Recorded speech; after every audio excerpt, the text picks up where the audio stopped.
Ahí sí, ahí sí, ya, amén. Doy gracias al consistorio de la Iglesia Presbiteriana de Cristo Rey por la oportunidad de poder exponer la palabra de Dios. Por lo tanto, me gustaría leer Isaías 45, versículos 18 y 19. Isaías capítulo 45, versículos 18 y 19.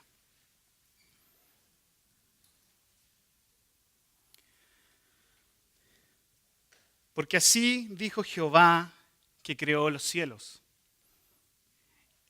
Él es Dios, el que formó la tierra, el que la hizo y la compuso. No la creó en vano, para que fuese habitada la creó. Yo soy Jehová y no hay otro. No hablé en secreto, en vano, en lugar oscuro de la tierra. No dije a la descendencia de Jacob, en vano me buscáis. Yo soy Jehová que hablo justicia, que anuncio rectitud. Esto es palabra de Dios. Oremos. Dios, amén y amén. El sermón del día de hoy le puse un título sobre lo terrible de vivir en vano o lo glorioso de vivir de verdad.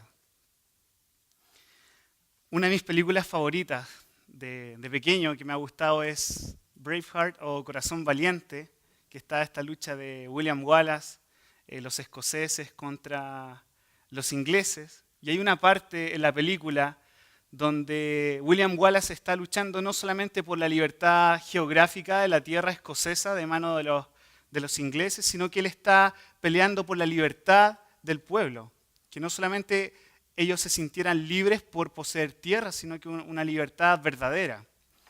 Y en un diálogo, William Wallace le dice a sus amigos, a su ejército, a este pueblo escocés, todos los hombres mueren, pero no todos realmente viven.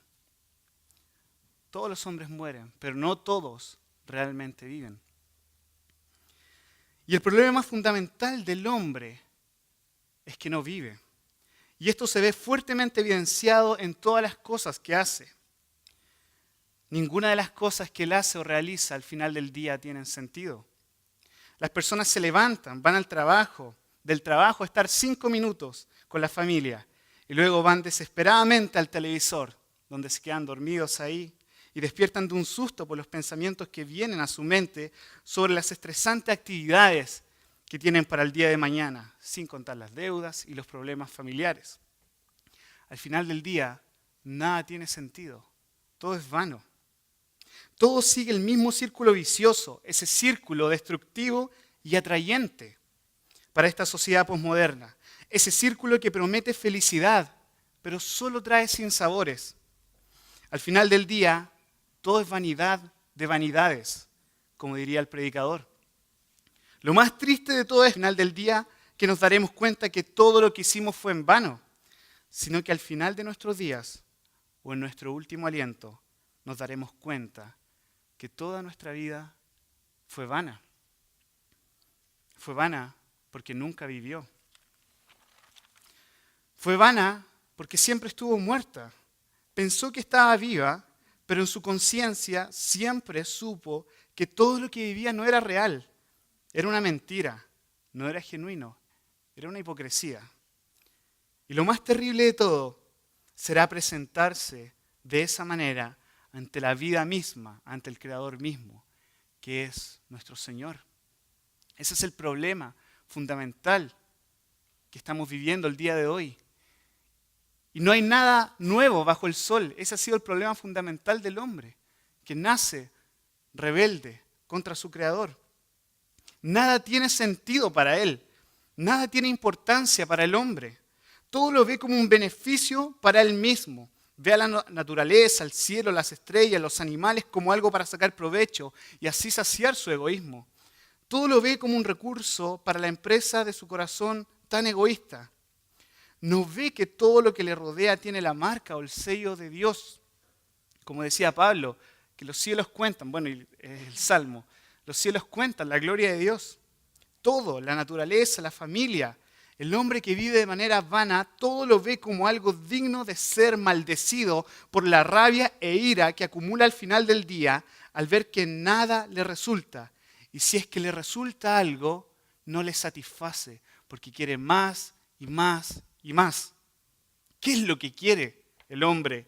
Alimentar los ídolos del corazón, ídolos que él piensa que lo van a liberar de este sinsabor de la vida, ídolos que él piensa que lo van a liberar de esta vanidad, de que todo es vano. Voy tras esos ídolos.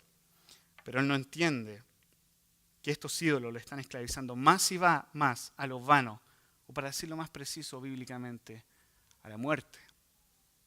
Sin embargo, con lo que acabamos de leer, para Dios nada es vano. Volvamos a leer Isaías 45, 18, 19. Porque así dijo Jehová que creó los cielos. Él es Dios, el que formó la tierra, el que la hizo y la compuso, no la creó en vano. Verso 19. No hablé en secreto, el lugar oscuro de la tierra. No dije a la descendencia de Jacob, en vano me buscaréis. Entonces ya vemos que hay un contraste entre el hombre y la palabra de Dios, que para Dios nada es vano. Todo tiene un propósito. Y bien lo entendemos nosotros los cristianos reformados al citar nuestro Catecismo Menor de Westminster en su pregunta número 1. ¿Cuál es el fin principal del hombre? Y todos nosotros respondemos que el fin principal del hombre es glorificar a Dios y gozar de Él para siempre. Es por eso que el Señor dice, yo no hice esto en vano, la tierra, la creación, ni tampoco lo redimí a ustedes para que me buscasen en vano. La Biblia es clara en esto. Isaías 43, 7, no lo busquen, dice, todos los llamados de mi nombre, para gloria mía los he creado, los formé y los hice. Fíjense el lenguaje que ocupa. Recién en Isaías 45 está hablando de que Él formó, hizo las cosas, pero no las hizo en vano. Y 2 capítulos anteriores, Isaías 43, dice, todos los llamados de mi nombre, para gloria mía los he creado, los formé y los hice. Todo es para su gloria, es decir, para que su nombre sea exaltado, para que nuestro deleite y gozo esté en Él. El hombre vano hace todo lo contrario. No es para la gloria de Dios, es para la gloria de su nombre. Mientras su nombre sea más exaltado, mientras encuentra esa satisfacción y ese gozo, lo que Él puede hacer es mejor. Pero al final es vano. Y volviendo a estos 2 versículos, quisiera compartir con ustedes el día de hoy 3 puntos importantes. El punto número 1. Dios no creó la tierra en vano, la creó para ser habitada. El punto número 2. Dios no nos redimió en vano, nos redimió para buscarle o tener comunión con Él. Y el último punto es que Cristo es el que habita en nosotros y por Cristo tenemos comunión con Dios. Por lo tanto, ya no vivimos en vano, sino que vivimos para la gloria de Dios. El primer punto que quiero tratar es, Dios no creó la tierra en vano, la creó para ser habitada. ¿Qué quiere decir esto? Si nos vamos nosotros a los primeros capítulos del Génesis, que lo pueden estudiar en sus casas o en más de alguna oportunidad, yo sé que ustedes lo han estudiado, podemos ver claramente 4 cosas y me gustaría que pudiesen prestar atención a esto. Lo primero que nosotros vemos en el Génesis es que Dios es el creador absoluto de todas las cosas, vegetales, animales y el hombre, dando a conocer de inmediato que Dios es el soberano por sobre todo lo creado. Por lo tanto, si Dios es el creador de todo y Él es soberano, toda la creación le debe honra y gloria. No fue en vano. Dios creó todas las cosas para manifestar su gloria. ¿Y qué significa manifestar su gloria? Que todo lo que Él es deseable, es el sumo bien de todo. Y Él lo quiso expresar por medio de su creación, por medio de las cosas creadas. Lo otro, que el hombre fue creado a imagen de Dios. Y esto lo he repetido más de alguna oportunidad porque creo que esta es la base del cristianismo. Que el hombre haya sido creado a imagen de Dios. Esto significa que el hombre debe tener comunión con su Creador, porque su Creador vive en una perfecta comunión en las 3 personas de la Santísima Trinidad. Dios vive en esa unión, en esa comunión. Por lo tanto, este es el fundamento de la gloria de Dios, que la glorificación de las 3 personas de la Trinidad consiste en una perfecta comunión, placer y deleite entre el Padre, el Hijo y el Espíritu Santo. Y si Dios creó al hombre a su imagen, el hombre debe tener una comunión con el Señor. ¿Cómo? De deleite en el Señor. Aquí vemos claramente el aspecto espiritual del hombre. Lo otro es que Dios crea a Eva para que Adán tenga una comunión íntima con ella. Este es el aspecto social, indicando la relación que debemos tener con los demás. Y por último, Dios ordena que el hombre gobierne responsablemente sobre todos los animales, les ponga nombre. Este es el aspecto cultural. Entonces vemos un aspecto, cuando dice el que formó la tierra, el que la hizo y la compuso, no la creó en vano, para que fuese habitada la creó. ¿Cómo yo veo esto? Vemos estos 4 aspectos, la soberanía de Dios en sobre todo, un aspecto espiritual de tener comunión con Dios, un aspecto social de tener comunión con las otras personas creadas a su imagen, y especialmente con su esposa, con su cónyuge, y un aspecto cultural. Dios no hace las cosas en vano, todo tiene un propósito. Toda la creación muestra la gloria de Dios. Los cielos despliegan sus brazos de este a oeste para mostrarnos que los brazos de la gracia y misericordia de nuestro Dios se extienden aún más que el mismo cielo. El hecho de haber sido creados a imagen del Trino Dios nos da a conocer que fuimos hechos para participar de una gozosa e indescriptible comunión con Él. Una comunión donde el corazón del Creador se une al corazón del hombre para contemplar el mayor bien de todos, que es Dios mismo. Para elevar sus brazos al cielo y adorar la bondad de Dios, estoy pensando en Adán acá y en Eva, para tener una comunión con todos nuestros sentidos con Dios, amarle con toda nuestra mente, meditando racionalmente en Él, para experimentar con todos nuestros afectos la miel de su presencia. Adán debía ser responsable y tenía que responder a Dios. La realidad de que Dios haya creado a Eva nos muestra que Adán tenía que tener una comunión con otro igual a él. El hombre fue creado como un ser social, como alguien que se debe relacionar con otros, como alguien que se goza en la comunión y amistad con otros, con otras personas. Y Adán debía ser responsable también en este aspecto social. Adán no tenía que aislarse en un misticismo heterodoxo, en una montaña lejana, adorando supuestamente a Dios y dejando a Eva de lado. No, eso sería ser irresponsable. Adán debía glorificar a Dios acariciando a su esposa, deleitándose en ella, caminar con ella de la mano en el ocaso del sol mientras meditaban en toda la creación y en la gloria de Dios. Lo que los iba a llevar a consumar su amor de una manera tan íntima e indescriptible que traería como consecuencia ser una sola carne, un solo corazón. Y mediante esto traerían fruto, el llenar la tierra y habitarla. ¿De qué otra manera la llenarían y habitarían sino teniendo una comunión con Dios íntima y también teniendo una comunión íntima entre ellos? Dios no creó la tierra en vano, la creó para ser habitada. ¿Cómo la iban a llenar? Tenían que unirse. Al ver al Dios que está tan unido, 3 personas que son uno, Adán debía ver a Eva y glorificar a Dios deleitándose en ella, este aspecto social para habitar la tierra. Y no solo eso, sino que también existía una responsabilidad cultural. El hombre debe glorificar a Dios obedeciendo en este mandato cultural que Él exige. Sin embargo, con la caída todo se distorsionó.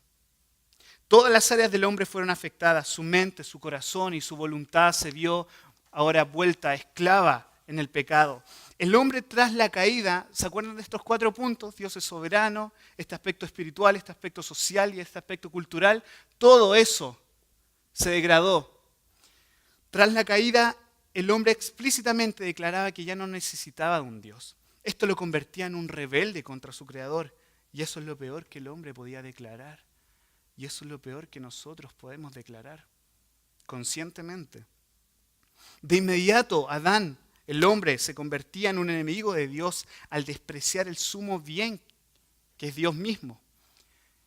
He aquí el comienzo de la vanidad.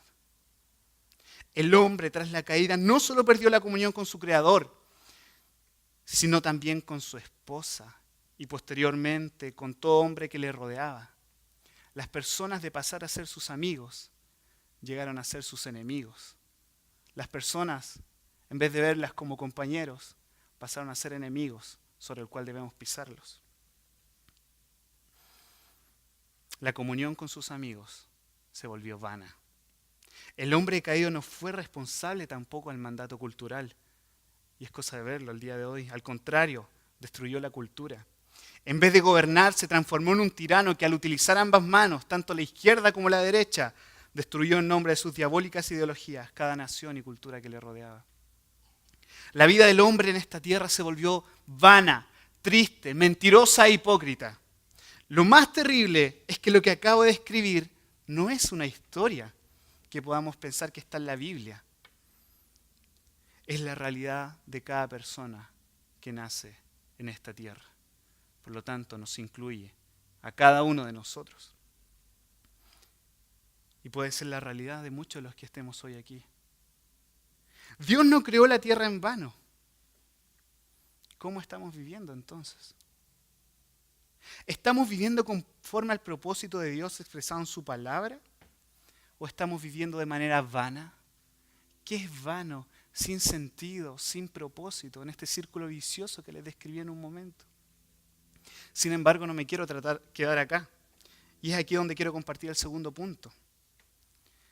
Si el primer punto fue que Dios no creó la tierra en vano, la creó para ser habitada, el segundo punto es: Dios no nos redimió en vano. Nos redimió para buscarle o tener comunión con Él. El verso 19. No hablé en secreto, en lugar oscuro de la tierra. No dije a la descendencia de Jacob, en vano me buscáis. No dije a la descendencia de Jacob, en vano me buscáis. Al saber Dios que todo lo que el hombre hace no tiene sentido y que toda la búsqueda para volver a relacionarse de parte del hombre es vana, Dios tomó la iniciativa. Y he aquí la gracia de nuestro Señor. Al conocer Dios nuestra incapacidad de acercarnos a Él, Él vino a nosotros. Al saber Dios que nadie quiere a Él, que nadie le busca a Él, Dios no escoge, escucha bien, a las personas que supuestamente le van a escoger a Él. Dios escoge a las personas que nunca le van a escoger a Él. Y eso es gracia, porque el hombre no puede y no quiere ir a Dios. Al conocer Dios que estábamos esclavos al pecado, Él vino a liberarnos, a redimirnos. Por eso es importante analizar bien este versículo. Lo primero que dice es que Dios no habló en secreto. No hablé en secreto en el lugar oscuro de la tierra. Esto hace referencia a que Dios se revela claramente, de manera general, en toda la creación. Toda la creación lleva su marca, su impronta, su gloria. De tal manera que nadie tiene excusa de decir que supuestamente Dios no existe. Dios no habló en secreto. Dios se reveló.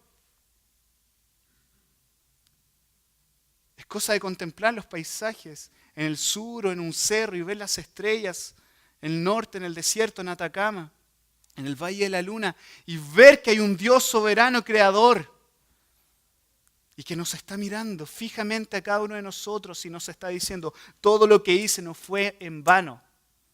¿Por qué nuestras vidas muestran vanidad? E incluso llamándonos cristianos mostramos cierta vanidad delante de los demás, que después quiero describir de qué trata esta vanidad. Pero aquí quisiera mencionar algo más importante que los cielos que cuentan su gloria. Quisiera mostrar algo más importante y más bello que el universo. Tengo un amigo que está haciendo un doctorado en astronomía en la Universidad de Maryland y él manda imágenes, sube imágenes y muestra la belleza del universo. Y uno dice: ¡wow, qué increíble!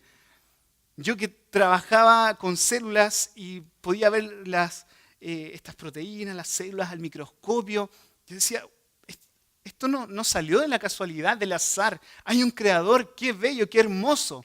Pero hoy quiero mostrarles algo más hermoso que eso.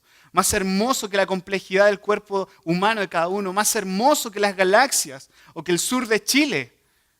Y es la palabra de Dios.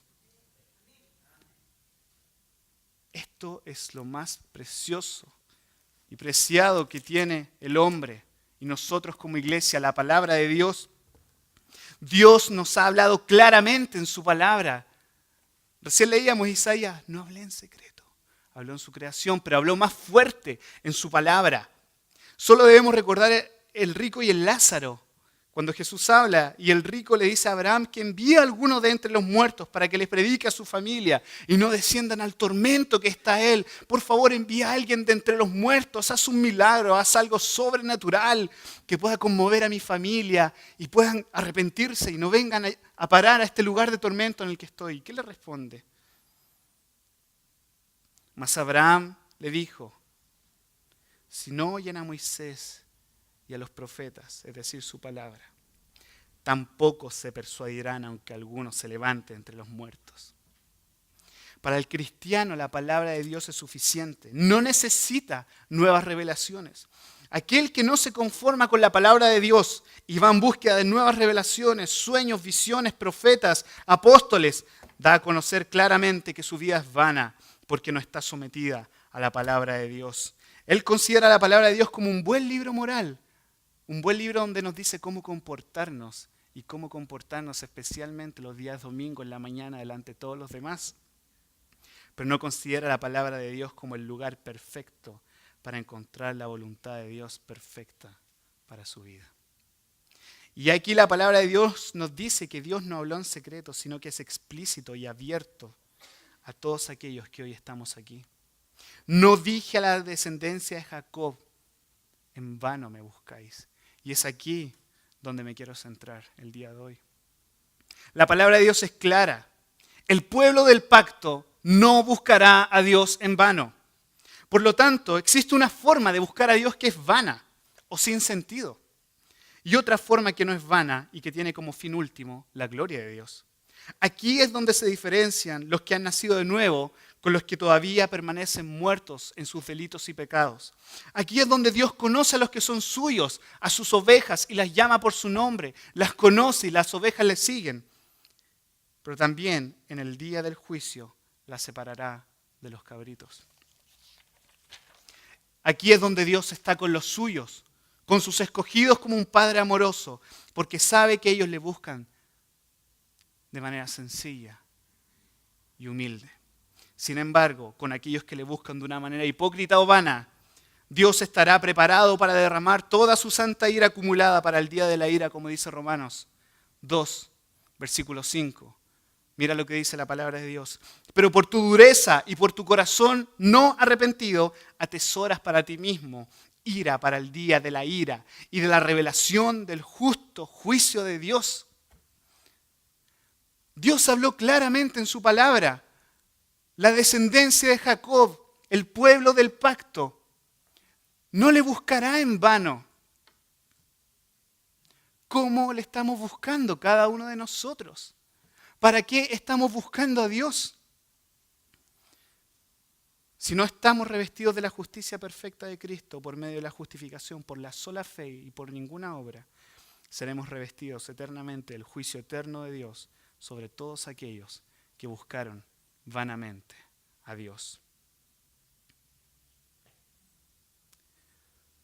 No me buscaréis de manera vana. Y es aquí donde, hermanos míos, debemos examinarnos. Cristo mismo hace una referencia, una clara advertencia contra la religión vana o un cristianismo vano en Marcos capítulo 7, versículos 7 a 8. Me gustaría que me acompañaran. Marcos capítulo 7, versículos 7 y 8. Y fijémonos que Jesús da y hace esta declaración contra los fariseos, pero esto es súper importante, lo hace citando a Isaías, citando la palabra de Dios. Respondiendo les dijo, hipócritas, bien profetizó de vosotros Isaías como está escrito, ¿no? Este pueblo de labios me honra, mas su corazón está lejos de mí. Pues en vano me honran, enseñando como doctrinas de hombres, porque dejando el mandamiento de Dios os aferráis a la tradición de los hombres. Vuelvo a leer. Hipócritas, bien profetizó de vosotros Isaías, como está escrito, este pueblo de labios me honra, mas su corazón está lejos de mí. Pues en vano me honran. A ver, espérate. Dios dice a la descendencia de Jacob, no me buscaréis en vano. Pero Jesús acá está describiendo el corazón de muchos religiosos que escudriñaban, escuche bien, escudriñaban las Escrituras, ayunaban más que todos juntos, oraban más que todos juntos. Y les está diciendo a ellos hipócritas, mentirosos. Por lo tanto, nosotros no estamos exentos a esta advertencia del Señor, a la vanidad de la vida. El Señor claramente nos advierte de lo terrible que es honrar a Dios de manera vana. Dios no quiere y Dios no desea que le busquemos en vano. Por lo tanto, una pregunta importante que surge acá, ¿cuáles son los síntomas de aquellos que le buscan en vano? Señor, te estoy buscando, te estoy honrando, pero ¿estás honrando verdaderamente a Dios o es solamente de labios? Jesús lo dice claramente. Lo primero que les dice, hipócritas. Y esto es sumamente importante para que nos examinemos. ¿Y cómo yo puedo saber si soy un hipócrita o no? Por favor, preste atención a esto. En lo más profundo de nuestro corazón, a cada uno de los que hoy está escuchando esto, el Espíritu Santo le convencerá si es o no es un hipócrita. Si lo que creemos o decimos confesar es una realidad o una mentira. Pero no hay un punto medio. Si creemos estar en un punto medio o estamos confundidos, es porque estamos viviendo vidas hipócritas. El Espíritu Santo es el que trae convicción a nuestros corazones, dice su palabra, si somos hijos de Dios o seguimos siendo hijos del diablo, tal como Jesús llamó a estos fariseos. Lo segundo que le dice, este pueblo de labios me honra. Por favor, fijémonos que no les está hablando a un pueblo pagano, les está hablando al pueblo del pacto, a personas que tenían conocimiento de Dios. Este pueblo de labios me honra. El que busca a Dios de manera vana, dice honrar a Dios. Honra a Dios supuestamente. Quizás le vemos cantar himnos aquí en la iglesia, asistir a las reuniones de oraciones o a los grupos de vida. Quizás puede ser el más activo en las actividades de la iglesia, pero tiene un serio problema. Un problema que es este. Su corazón está lejos de mí. Oh amigo mío, no hay nada más terrible que estar haciendo las cosas de Dios separados totalmente de Él. No hay nada más angustiante que estar elevando oraciones a Dios y saber que Él está tan distante de mí como está el oriente del occidente. No hay nada más miserable que estar predicando a otros de nacer de nuevo, cuando ni siquiera yo quiero predicar del poder de Dios, cuando ni siquiera conozco el poder de Dios en mi vida. Y a todos los que se suben acá, no hay nada, y tiemblo, hermanos míos, en esta hora tiemblo, no hay nada, pero nada más terrible en la vida que alguien que se suba aquí al púlpito a predicar y descienda al infierno porque este bendito evangelio nunca fue real para él, sino que fue una buena excusa para ganar admiración y reputación de aquellos que le rodean, porque sus ídolos de su corazón le piden constantemente que la gloria vaya al hombre y no a Dios. Simula sanctitas duples iniquitas, decía Thomas Watson. La santidad fingida no es más que una maldad doble.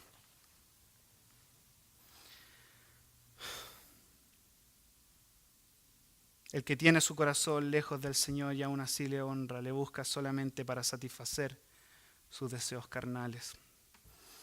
Le busca para tranquilizar su conciencia pecadora, pero le busca vanamente. Todo esto ocurre porque el corazón del hombre está lejos del corazón de Dios. Y no hay nada más terrible que eso, hermanos míos. Porque no está unido al corazón de Dios por aquella bendita unión mística con Cristo. Como dice Cristo, los que han oído la palabra al momento la reciben con gozo, pero no tienen raíz en sí, sino que son de corta duración. Porque cuando viene la tribulación o la persecución por causa de la palabra, luego tropiezan. No hay raíz, no hay una raíz de dónde recibir los nutrientes para buscar a Dios verdaderamente y no de una manera vana.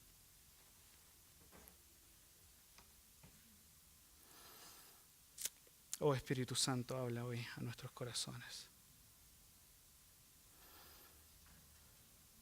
Sálvanos, Señor. Sálvame, Señor. Sálvame, por favor. Hemos de reconocer que el cristianismo actual y en especial el evangelicalismo actual, vive lamentablemente de una manera vana. La palabra de Dios ya no ocupa el lugar central en los corazones de las familias que se denominan cristianas. Cristo ya no es un tema de conversación o devoción entre los que se llaman cristianos. Nuestras conversaciones son huecas y sin sentido. Hemos llegado incluso a tomar el nombre de Dios en vano. Invocamos a Dios o clamamos su nombre solo cuando estamos pasando por una situación terrible, cuando hay una enfermedad. Y clamamos fuerte a Dios. Dios, sáname de esto, sáname de esto. Pero nunca hemos clamado verdaderamente a Dios, sálvame, Señor, sálvame que perezco, Señor. Elevamos oraciones vanas como meros oráculos para que nos vaya bien en la búsqueda de un nuevo trabajo. Pero no buscamos a Dios como el supremo bien que nos pueda satisfacer cuando nuestras barcas se están hundiendo, como escuchamos el domingo pasado. ¿Cuándo fue la última vez que buscamos a Dios hasta encontrarle, hermanos míos? ¿Cuándo fue la última vez que te encerraste en tu pieza y no saliste de ahí hasta saber que Dios verdaderamente había hablado a tu vida y fuiste humillado hasta el polvo? ¿Cuándo fue la última vez que te quebrantaste de gozo y derramaste lágrimas por la gloria y la belleza de Dios, por su misericordia? ¿O le hemos estado buscando de manera vana? ¿Cuándo fue la última vez de esto? Nuestro vivir son cualquier otra cosa menos Dios. Examinémonos el día de hoy. Podemos decir junto a Pablo, escucha bien, para mí el vivir es Cristo. Notemos la profundidad de esto. El vivir es Cristo. ¿Qué estamos viviendo, hermanos míos? El vivir es Cristo. Cristo, como decía San Patricio, Cristo adelante, Cristo atrás, Cristo a mi izquierda, Cristo a mi derecha, Cristo en mis labios, Cristo en los labios de mis enemigos que se refieren a mí, Cristo en todo. Para mí el vivir es Cristo. ¿Cuál es tu vivir? ¿Tus negocios? ¿Tu problema familiar? ¿Tu enfermedad? ¿La rutina eclesiástica? ¿La murmuración, el pelambre? ¿La inmoralidad? ¿La envidia del otro? ¿Cuál es tu vivir? Pero para mí el vivir es Cristo y el morir es ganancia. La médula de todo este problema vano es que no hemos conocido y comprendido de qué trata la redención. Y más aún, no hemos conocido al autor de la redención. Tal vez ni siquiera hemos comprendido de qué trata el Evangelio. Pero para entenderlo, volvamos a mirar estos dos versículos y veamos cómo estos apuntan claramente a Cristo. Y con esto quiero desarrollar el último y tercer punto. Que Cristo, como tercer punto, es el que habita en nosotros. Y por Cristo tenemos comunión con Dios. Por lo tanto, no vivimos en vano, sino que vivimos para su gloria. Fijémonos en el versículo 18. El que formó la tierra, el que la hizo y la compuso, no la creó en vano. Para que fuese habitada la creó. Mira, y acá yo quiero que por favor nos concentremos porque aquí está el Evangelio. Si en esta hora el Espíritu Santo te ha estado convenciendo, nos ha estado convenciendo de que hemos vivido vanamente y en esta hora tú estás desesperado o desesperada, yo te invito a que escuches las dulces palabras del Evangelio de nuestro Señor Jesucristo. El que formó la tierra, el que la hizo, la compuso, no la creó en vano. Para que fuese habitada, la creó. Escucha bien, nosotros somos polvo, somos tierra y Dios es espíritu. Nosotros somos carnales y Dios es celestial. Por lo tanto, para poder volver a rendirnos ante nuestro Creador y volver a tener comunión con Él, Dios se tuvo que hacer hombre.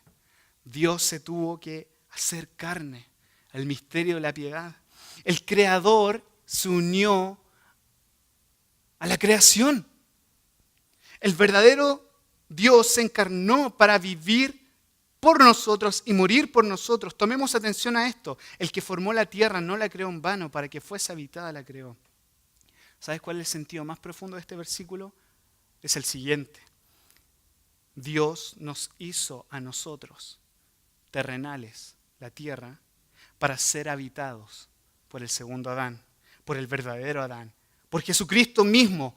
Esto es lo glorioso de la encarnación. Dios no hizo la tierra en vano. A nosotros que somos terrenales, no nos hizo en vano, sino que nos hizo la tierra para ser habitada. ¿Encuentras el sentido de esto? ¿Quién es el que viene a habitar entonces verdaderamente a nosotros? Cristo. Que el Dios toma nuestra naturaleza carnal para unirnos a Él y llevarnos al Dios celestial que habita en medio nuestro y es la esencia del pacto de gracia. 2 Corintios capítulo 6, versículos 16 al 18. No lo busquen, dice así, y lo prediqué la vez anterior, porque vosotros sois templo del Dios viviente, como Dios dijo, habitaré y andaré entre ellos y seré su Dios y ellos serán mi pueblo. Habitaré y andaré entre ellos. ¿Qué es lo que leíamos recién en Isaías 45? Dios no creó la tierra en vano, sino que la creó para ser habitada. Y mira lo que nos dice el Señor en su pacto. Habitaré y andaré entre ellos. Fijémonos que dice, habitaré y andaré en medio de ellos. ¿Quién es el que habitó, habita y habitará en medio nuestro? Cristo Jesús, el Dios encarnado. Él se hizo hombre, sabiendo que somos polvo y ceniza, tomó nuestra naturaleza. Oh iglesia amada, Él es el Emanuel, Dios con nosotros. Él vino a nuestra tierra, a nuestra carne, y habitó y habitará en medio nuestro. Oh iglesia amada, deleítate porque tu amado ha venido a ti. El novio ha venido fielmente a nosotros cuando éramos unos infieles. El novio celestial ha venido a buscar a su novia carnal, no porque la carne sea malo, como decían los gnósticos, no, sino para santificarla y hacerla una. Él ha venido a nuestra tierra, a nuestra carne para santificarla y habitar en medio nuestro. Cristo ha venido a habitar en nuestras vidas y no solo eso, a unirlas con Él para siempre mediante un pacto eterno. El Rey ha venido para todos aquellos que estamos angustiados y viviendo vanamente.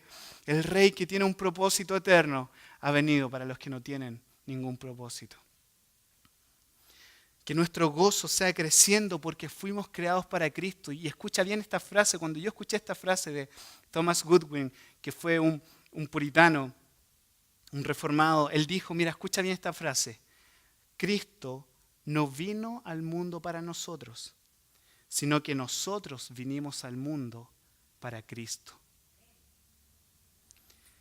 Cristo no vino al mundo principalmente para nosotros, sino que nosotros vinimos al mundo para Cristo. Porque todo se trata en Él y para Él. Si nosotros estamos acá, tú fuiste creado para Él. Dios creó la tierra, no la hizo en vano. Dios no te creó a ti en vano, sino que para ser habitada y habitada por la verdadera vida, que es nuestro Señor. ¿No te produce gozo eso, iglesia amada?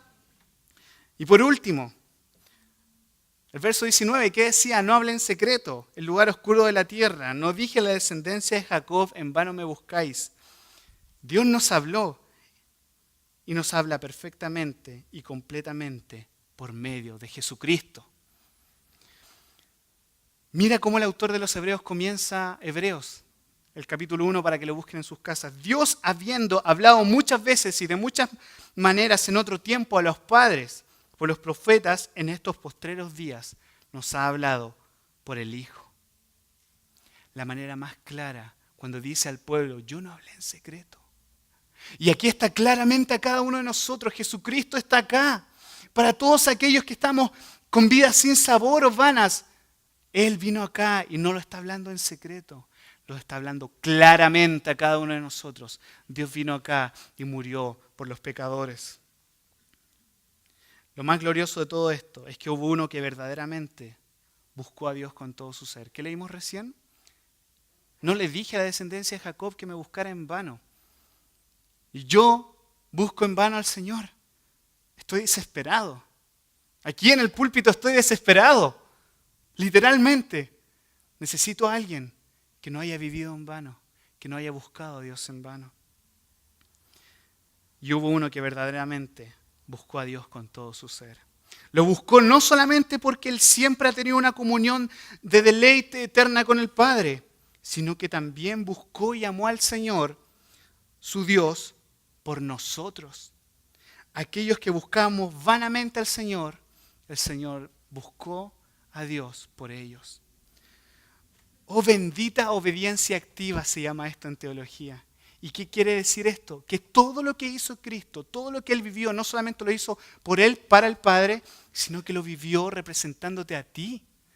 Imagínate, tú vas un momento a buscar a Dios vanamente y estás orando carnalmente, porque hay maneras de orar carnalmente, por el fariseo, hay maneras de ayunar carnalmente, los fariseos. Así que no porque diga que estoy orando lo estoy haciendo bien.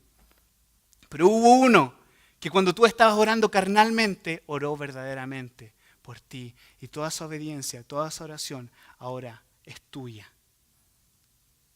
Y escucha bien, no es por ninguna obra tuya, no es por ningún mérito tuyo, no es cuán bien te hayas portado delante de nosotros o la iglesia o donde sea, sino que es por fe y solo por fe. La comunión y bendiciones que hoy tenemos con Dios por pura gracia son un anticipo indescriptible de la comunión que tendremos con el Dios Trino en el cielo. Por otro lado, si tenemos una comunión vana con Dios, será un anticipo de la separación y condenación eterna que tendremos con Dios.